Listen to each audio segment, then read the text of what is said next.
Today's longevity meal is all about hydration.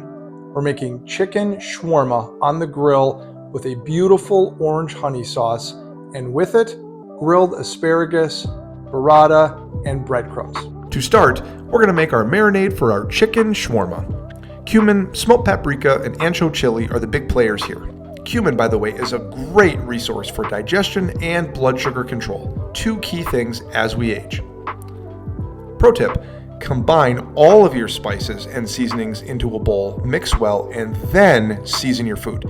This gives you much more even distribution of flavor. So if you usually layer seasonings right on top like in those quick sheet pan meals, try this instead. It's an easy upgrade that makes a real difference. Now we're adding about a cup of Greek yogurt to a bowl, plus 2 to 3 tablespoons of our spice blend, and mixing it well. This is going to become the marinade for the boneless, skinless chicken thighs. And Greek yogurt brings protein, probiotics, and enzymes that tenderize, helping your gut and preserving your muscle at the same time. Now we're going to add an obnoxious amount of chicken thighs and mix everything by hand. After marinating for 4 hours or up to overnight, it's time to hit the grill, baby.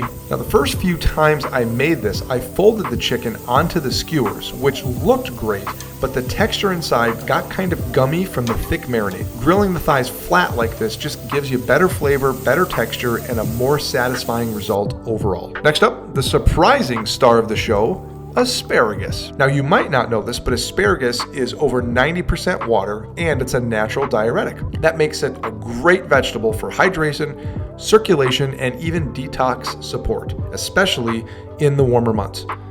What you probably did know is that it will make your pee smell like hamsters, but it's worth it. And a teeny tiny additional pro tip here is peel the asparagus like you would a carrot. The outer skin on thicker stalks can be fibrous and woody. It does take a few minutes, but trust me, it turns into something buttery and elegant. And after 1 or 2 peels, you'll be in a rhythm and people will shout from the rooftops, "Yes, chef." Once peeled, season with olive oil and salt, mix well, and head to the grill. When I cook for friends, I usually throw the asparagus on the grill during the last 1 to 2 minutes of the chicken cooking. That way everything finishes hot and fresh and there's no waiting. Grill the green stalks over medium to medium-high heat and flip often. For the orange and hot honey sauce, start with sautéing 1 tablespoon of sliced shallot and 1 teaspoon of sliced garlic and olive oil with a pinch of salt. After a few minutes, add some chili flake and a bay leaf, and then pour in about 6 ounces of orange juice and about a tablespoon of honey. Stir well and let that reduce by half. Citrus, like oranges, is packed with vitamin C, which is great for immune support and skin health. Then swirl in about 1 ounce of cold butter off of the heat to emulsify the sauce. Strain it, let it cool, and you've got yourself a bright, spicy, sweet glaze. One of the easiest garnishes you can make at home, fresh breadcrumbs. I'm using day-old brioche. Buzz it in the grinder, sift out the floury bits, and toast the rest low and slow with olive oil and salt. You end up with these crispy, golden bits that add texture and just feel kind of giggity, if you know what I mean. Now, time to plate this hydrating, flavor-packed meal. After the chicken is rested, I slice it thin, shawarma style, but I'm not stressing over perfect cuts. Chicken thighs are super forgiving on the grill, perfect for feeding a crowd without the worry. I'm drizzling our orange hot honey sauce right over the top. Sweet, spicy, citrusy. The triple S, as I call it, if you spell citrusy with an S. For the asparagus, I'm planting a beautiful ball of burrata right in the center. Have fun with the plating. This is meant to be shared. Top the burrata with honey, chili flake, salt, and a little balsamic reduction for an extra Hoosier Daddy. I love how easily this meal comes together and how it supports hydration, gut health, and muscle recovery, all while still being incredibly fun to eat. Thanks for checking out the video today. If you're serious about eating for longevity, consider my 10 recipe cookbook, Let the Food Do the Work, available in the description. And if you don't know where to start in the kitchen, grab my free Kitchen Day 1 guide to get your pantry in fighting shape, also available in the description. Thanks for watching, and we'll see you next week on Bricks and Mortar Food. Does inflammation have you feeling less than peachy? Well, I'm here to save the day with my grilled peach salad. I don't think it's possible to get more summer than this salad. We're talking grilled peaches, grilled corn, grilled crostini, and fresh burrata right on top and cut open for all of us to enjoy. This salad is heavy on flavor and heavy on fighting inflammation. Let's go. For the vinaigrette, we're going to keep it pretty simple, and I'm going to avoid putting extra herbs in the dressing because I'm adding a bunch of herbs to the actual dish. So there's a lot going on, a lot of big flavors, and I don't want anything to be too overpowering or where it just kind of zeroes out your palate. So we're going to leave the herbs out and just do a nice vinaigrette in the background and let the other ingredients take center stage. Peaches are such an underrated vegetable, and I think the reason why is because they're so seasonal, at least for good ones. So right now in the heart of summer, it is peach time, and nothing is better than peaches on the grill. If you've never tried this before, you absolutely need to do it today. All you need is a little olive oil and a little salt and a nice char from the grill. Yes, I know bread and grain can help cause inflammation, but I'm using a nice quality French baguette, organic flour, the whole 9 yards. Just look for whatever you can if you can deal with it. A nice thin sliced crostini on the grill is a great way to enjoy this salad. For the vegetables, I'm going summer all the way. Grilled corn, fresh scallions, and fresh jalapenos for a little kick. I think a very helpful tip is when you are dressing a salad like this to dress the various components separately. So I'm dressing the peaches separately to ensure they aren't too beat up and not under or overdressed. Then in a separate bowl, I'll add the vegetables, seasoning with salt, and then I'll add the dressing and mix that.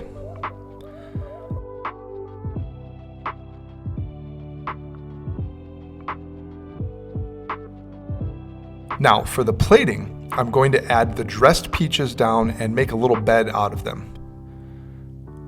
Then I'll go over the top of that with the vegetables and then top it in the middle with the beautiful burrata. And to finish it, I'm going to garnish it with some fresh herbs and shallot that is once again dressed in that same vinaigrette. Then I'll add some additional seasoning and as a final garnish, some balsamic reduction. I love to serve this with grilled crostini, and just before I go to serve it, I'll hit the entire salad with just a bit more dressing to make everything pop.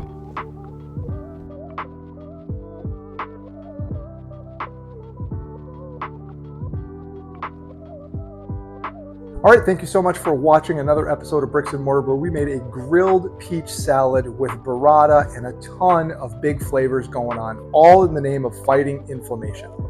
Now, if you're serious about eating for longevity and fighting inflammation, then you need to check out my free anti-inflammatory kit. There's a whole bunch of stuff in there.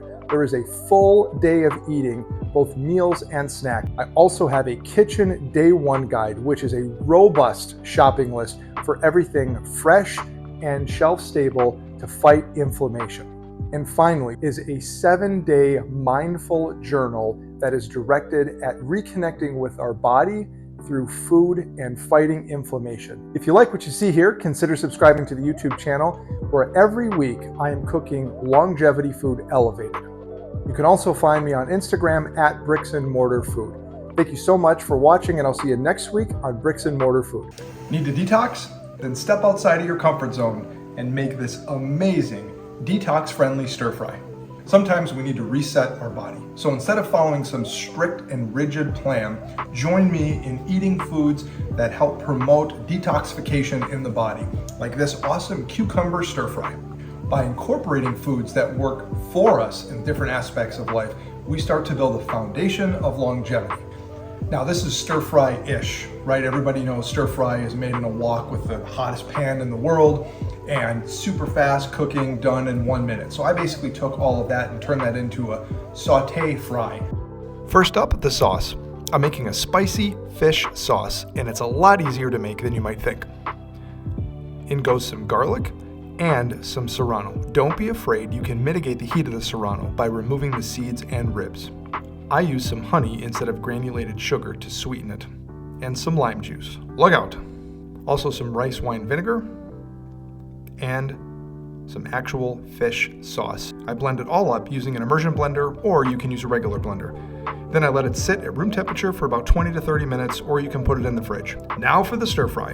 Really, all of the cooking will happen in less than 5 minutes. Before the flame, however, we need to prep the food. I'm going to start by finely slicing some English cucumber.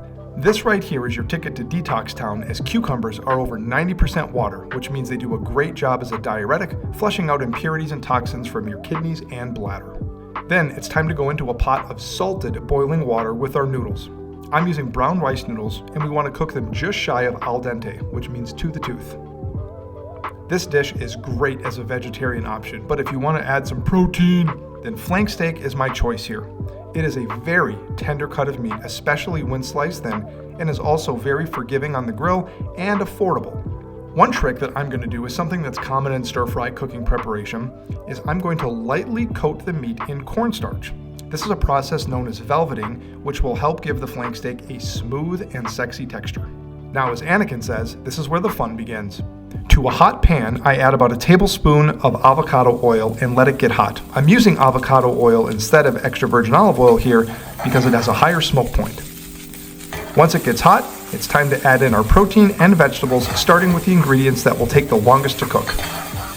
Now, normally I would salt each time that I add an ingredient to the pan, but because the fish sauce is a little salty, I'm going to back off. You can also deglaze the pan with some water or chicken stock or broth if needed. I just love how easy this one is to come together and how it's loaded with fresh vegetables, perfect for helping detox your body when needed. Now to plate this detox bowl of awesomeness, this is a great weeknight meal or a weekend meal for the whole family. Tons of vitamins from the vegetables, tons of protein from the flank steak, and come on, who doesn't love noodles?